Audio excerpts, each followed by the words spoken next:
The story starts in the huge nation, Raiden's city, at the Grand Preceptor's mansion. Someone started pouring a drink into a glass, clearly gearing up for a big party. The main character's an older guy, just chilling at his huge party while a bunch of stunning women take care of him. People all around are bowing down to him, while he thinks back on everything that happened during his 50 years in charge. Nobody could even come close to matching his strength, and honestly, the stuff he's been through could fill up stacks of books. Back when he first showed up in this world, he was just Li Fan, a broke student trying to figure things out. Looking back now, he sees everything he's done and just feels solid, like he really made it and checked off all the boxes guys dream about. At his party, a bunch of dancers kept the crowd locked in, showing off their moves while the music bumped in the background. Guests were watching and vibing, just enjoying the whole scene. Out of nowhere, everyone notices flames dropping from the sky. They all think it's a sign that things are about to go right for the host. Li Fan steps out onto the balcony, trying to see what's really happening outside. Up in the sky, two strong guys are throwing down hard. One of them calls out to, warning him not to overdo it. Nobody expected to see these people show up, and right away, he could tell they were cultivators throwing down. He just stands there, eyes wide, totally stunned at what's right in front of him.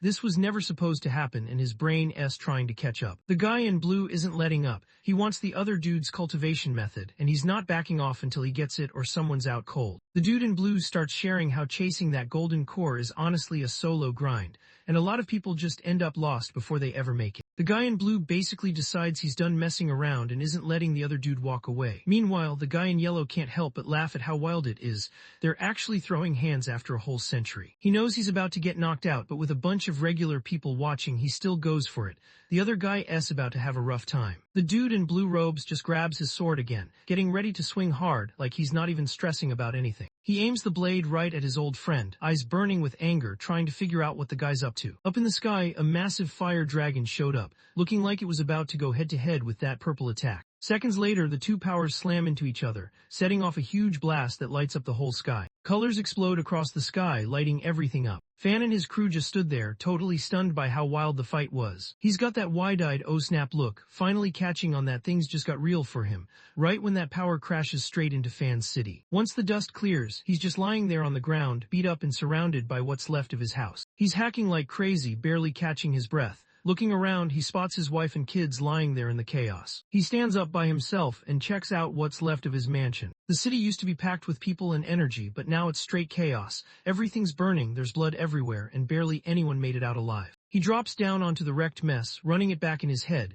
None of this would gone down if those two random guys hadn't shown up. He lets out a quiet breath, barely making a sound. He's just lying there on the ground, kind of laughing to himself, totally lost on how people like cultivators are even real in this world. Since getting his official title, he started using his authority to hunt for any hint of immortals. He had his guys out everywhere non-stop, hunting for any hints they could find. Nobody in the whole nation had seen or heard anything about them, like they just straight vanished. He'd already let go a long time ago. Now that he's older, he sometimes questions if those two were ever actually real, or if his mind just made it all up. He glances up at the sky, trying to figure out where these things even showed up from and what they actually are. Gets annoyed, kind of thinking the universe is trolling him, so he decides to use his power. Out of nowhere, this bright light pops up and some words show on the screen. It basically flips reality. What was fake now feels real, and what used to be real just doesn't add up anymore. With his treasure, he can make whatever he imagines actually happen, and even rewind time if he wants. He lets it slip that he's actually living his second life. Before all this, he was just a regular guy, nothing wild. He ended up making bank as a company owner, settled down, got married, had kids, and just kept things chill with a normal life. He didn't wake up until he was already old and about to die, but that move kicked off his second life, and this time he really made it work. He couldn't reset things right away, so he just told one of the soldiers to handle the chaos in the city. His subordinate headed over to the military camp, ready to pitch in with the rebuilding, while also looking for the cultivators who'd been causing trouble. A few months later, city was already back to its usual vibe, all because of what he did. One of the guys on his team comes back and says he still can't find the two cultivators anywhere.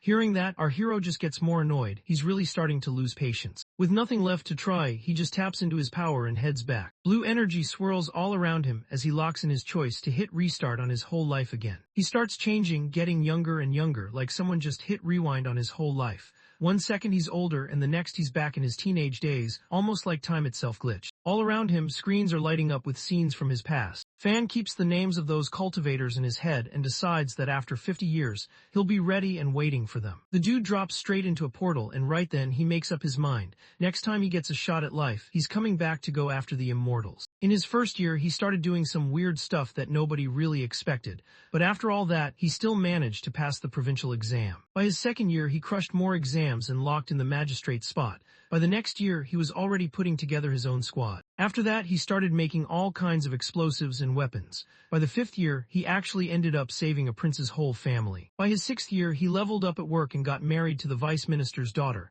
The next year, he had a son. Over the next few years, he kept leveling up, shutting down uprisings and stacking up serious power. By the time he hit 20, everyone started blaming the empress for witchcraft. The crown prince ended up reaching out to him looking for backup. Li Fan figured out who really did it and proved she was innocent, but even after all that, the emperor still wouldn't let her leave the cold palace. By the time he hit 25, people started talking because he got caught sneaking over to see the empress at the cold palace. That year, the emperor was gone, and the crown prince stepped up as the new ruler. By the time he hit 26, he'd already leveled up to Grand Tutor. Fast forward to 30, and honestly, everyone just knew his name. He was the guy everyone talked about. Years passed, and after taking a bunch of, the two immortals showed up and just wiped out the city. When the simulation finally stops, he sees 4 choices pop up. He can't help but wonder if everything he just went through actually happened, or if it was all just some trick. Li Fan pushes all those wild thoughts to the back of his mind, and locks in on the 4 choices the system just dropped on him. He figures the first 2 choices would be solid if he ever chooses to get serious about cultivation. The third option is just way too risky, so the fourth one feels like the safest bet. His power uses up a charge to keep him alive when things get deadly. That's the reason he's still here. He figures the fourth option is the move since it gets his power charged up way quicker. On the screen, it shows Li Fan's stats.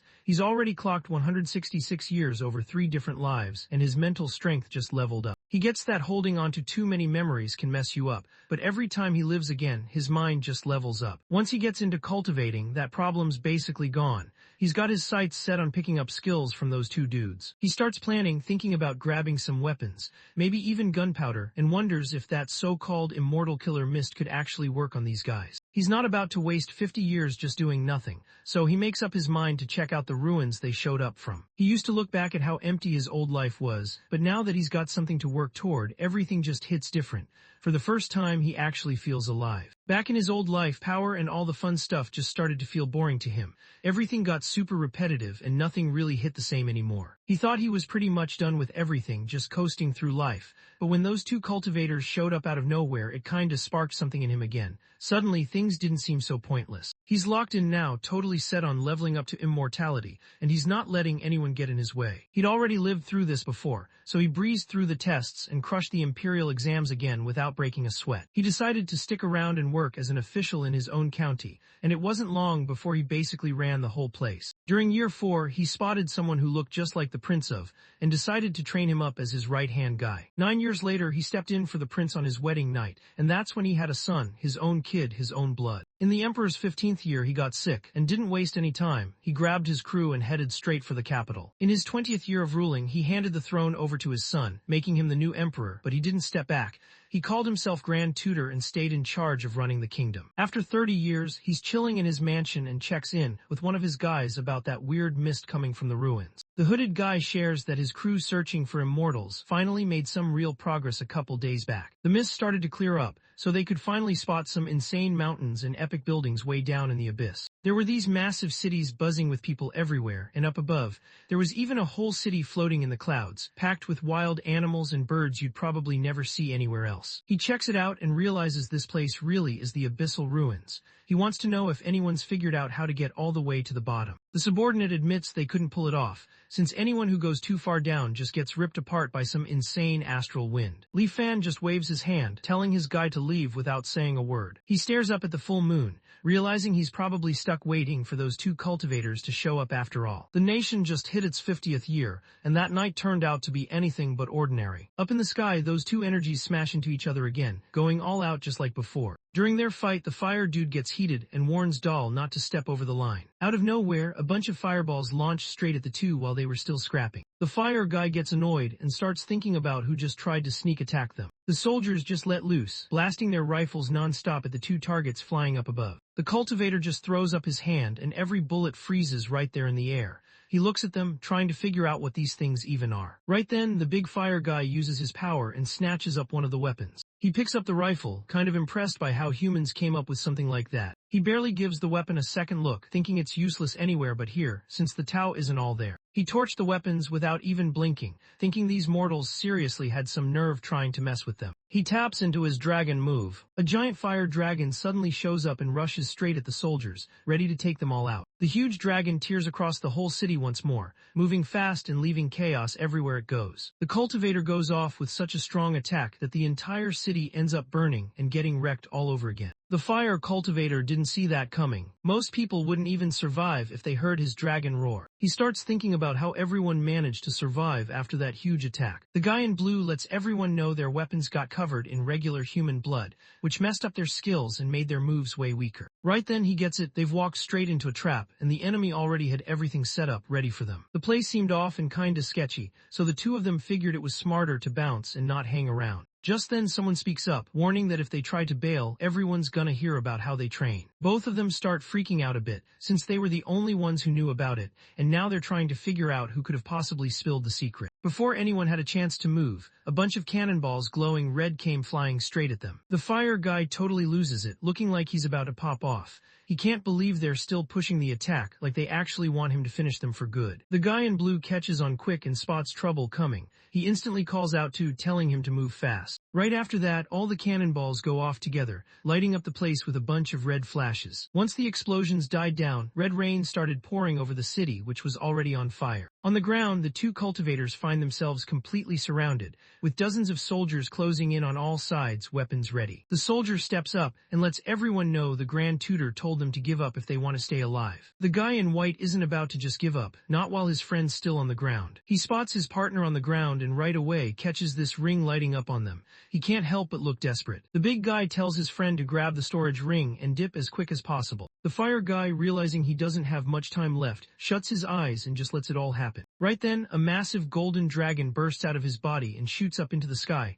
soaring over the city as it burns below. The dragon's spirit gets pulled right into a tree branch that's just hanging in the air. Had made it to 205 years old, but now all the power he built up over that time was just gone. His body fades away and his Tao just disappears, heading back up to the heavens like it was never really his to keep. The soldier looks at and lets him know he'll be safe as long as he stops fighting back. The main guy hangs back, keeping an eye on things, and when disappears, he's pretty sure he catches a weird noise in the background. He tunes out all the chaos, knowing there's no chance to catch an immortal anymore. The cultivator stands up, not really needing to say anything else since his brother's already gone. His eyes lit up, pure anger showing, and he just wasn't having this loss. The guy calls out our hero, saying he's just using regular people as cover. He also throws shade about his own brother, acting like what happened to him didn't matter at all. He suddenly lifts off the ground, and everyone's attention shifts. They all just watched his brother's legendary item in action during the fight. He's up in the sky now, calling out to all the soldiers below, showing off his foundation item. He moves his hand, showing he's setting up his own path,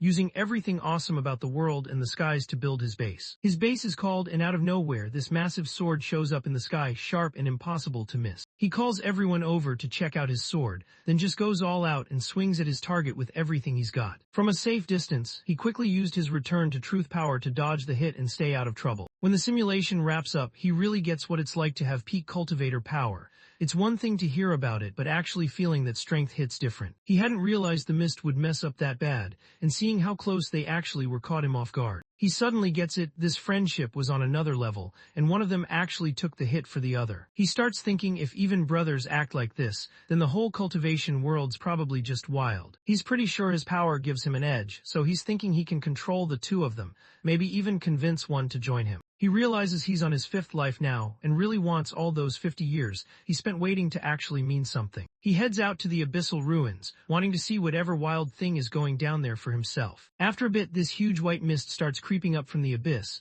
almost like a waterfall running in reverse. The wind just kept going for nearly an hour. Once the mist finally cleared out, he picked up his telescope and checked out what was down below. He knew that whenever someone checked out the bottom of the ruins, they all saw something different. He checks out the view through the telescope, but all he gets is this pitch-black space with just one bright light sitting right in the middle. Out of nowhere, the scene flips and he's looking at a wrecked place. There's a message there saying the way to live forever is gone. Li Fan just stands there totally thrown off, trying to figure out what went down in that spot, and what's up with the whole cultivation world now. By year 15, totally loses it with, thinking he seriously went too far. Out of nowhere, a squad of soldiers shows up and goes after them again. Turns out, knew they'd been waiting to ambush him, and it was all set up by his own friend. He gets hit out of nowhere by the mist that's supposed to take out immortals, and he's just stuck wondering how anyone even figured out his weak spot. The fire guy shot a nasty look, knocked the bullets away like it was nothing, and basically let his partner know he thought he was trash. Can't figure out why these regular people are going after,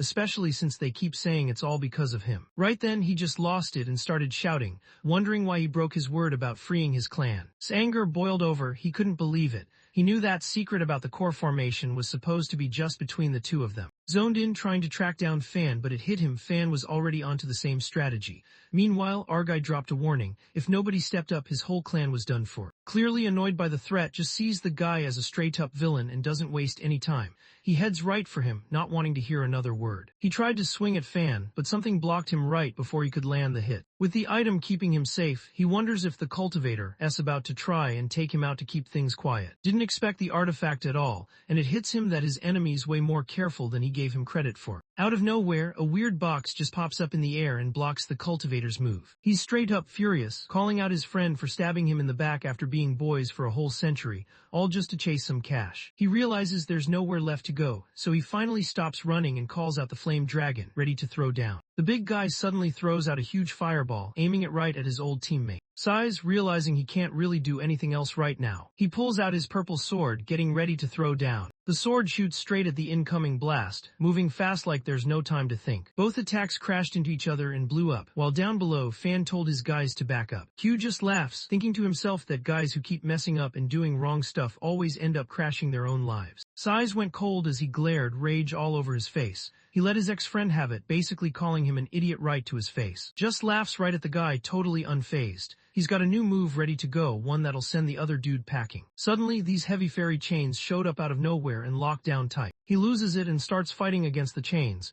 using every bit of strength he's got, desperate to get out. He breaks out and, holding his huge sword, shoots straight up into the sky. He had this wild look in his eyes as he dropped the name of his foundation. Out of nowhere, a massive sword shows up in the sky, looking like it's about to wipe out anything standing in its way. Gets ready for what's coming and goes straight into his dragon form. He powers up, turning into a golden dragon, ready to take on his rival's massive sword. Fan's crew rushed at, making it clear they heads back. The blast hits hard, and inside all that smoke can't hold back a yell. He's hurt and suddenly notices his Chu dragon branch got nailed. Now it's starting to stick out even more, catching his eye. Branches started spreading all over him, crawling up and covering his whole body. In no time, those creepy red roots totally take over the cultivator's body. Tao had made it to 201 years old, but now he was gone.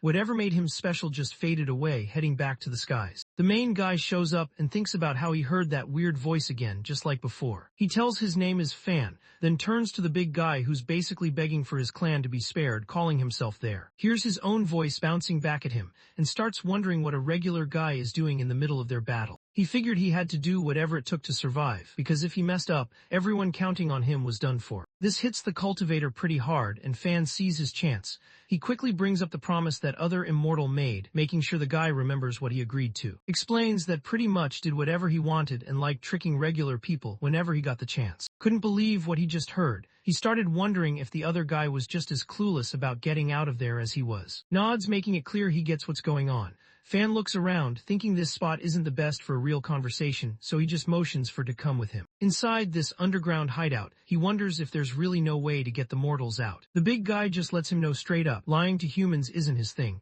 and honestly only someone with golden core skills could actually keep them safe. He glances over, eyebrows pulled together, clearly stressing about the mortals. He wonders if they're just stuck here for good, no way out. He lets him know that regular people can't pull off this kind of formation, and then wonders why the guy's trying to dip instead of just running things as the boss around here. The main guy starts wondering if his future kids could ever get as strong as he is. Would they be able to break out of this place? The big guy just laughs off the idea, thinking there's no way anyone could train in that place without spiritual energy and with all that mist around. He just shuts him down, basically saying our guy should quit now. Even if immortality was right there, he'd never be able to reach it. He's clearly getting annoyed, starting to wonder if there's seriously no escape for him. The cultivator checks and tells him there's nothing there, so our guy decides he's done and heads out, turning around to leave. As Fan steps out of the underground cave, the entrance seals itself shut right after him.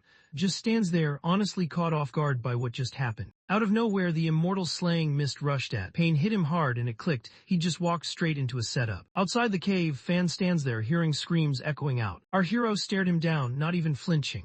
He was thinking, if immortals and regular people can't even get along, there's no way he could ever trust this guy.